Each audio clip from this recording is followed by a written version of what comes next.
नमस्कार दोस्तों, मेरे YouTube चैनल किस्से कहानी की दुनिया में आप सभी का स्वागत है। आशा करती हूँ आप सभी लोग खूब मजे में होंगे और आप सभी लोगों की दिवाली और भाई दूज बहुत अच्छे से बीता होगा। और अब आ गया है छठ। तो दोस्तों आज हम बात करेंगे छठ के बारे में। वीडियो को पूरा देखिएगा और लाइक व सब्सक्राइब अवश्य करिएगा। तो आइए ज्यादा देर न करते हुए वीडियो स्टार्ट करते हैं। दोस्तों, हम सभी यह जानते हैं कि छठ सूर्य देव की उपासना का पर्व है। इसीलिए इसे सूर्य षष्ठी व्रत के नाम से भी जाना जाता है।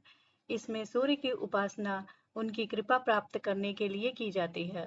ऐसा विश्वास है कि इस दिन सूर्य देव की आराधना करने से व्रत करने वाले को सुख, सौभाग्य और समृद्धि की प्राप्ति होती है और उसकी सभी मनोकामनाएं पूर्ण होती हैं।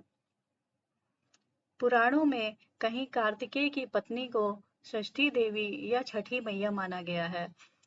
श्रीमद् भागवत महापुराण के अनुसार प्रकृति के छठे अंश से प्रकट हुई 16 मातृकाओं अर्थात माताओं में प्रसिद्ध षष्ठी देवी यानी छठी मैया ब्रह्मा जी की मानस पुत्री हैं। उत्तर प्रदेश और खासकर बिहार में छठ का विशेष महत्व है। छठ सिर्फ एक पर्व नहीं है, बल्कि महापर्व है, जो पूरे 4 दिन तक मनाया जाता है। नहाय खाए से इसकी शुरुआत होती है, जो डूबते और उगते सूर्य को अर्घ्य देकर समाप्त होती है। ये पर्व साल में 2 बार मनाया जाता है, पहली बार चैत्र में और दूसरी बार कार्तिक में।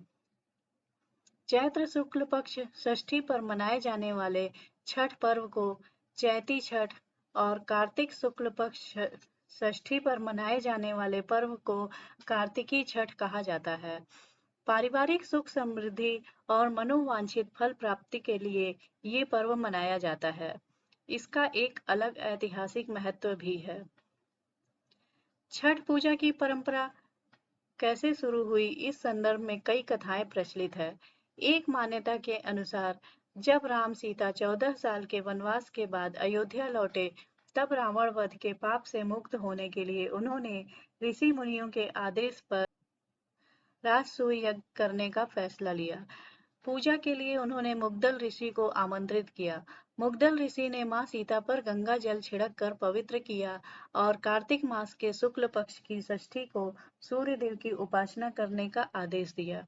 इससे सीता ने मुग्दल ऋषि के आश्रम में रहकर 6 दिनों तक सूर्य देव भगवान की पूजा की और सप्तमी को सूर्योदय के समय फिर से अनुष्ठान कर सूर्य देव से आशीर्वाद प्राप्त किया था।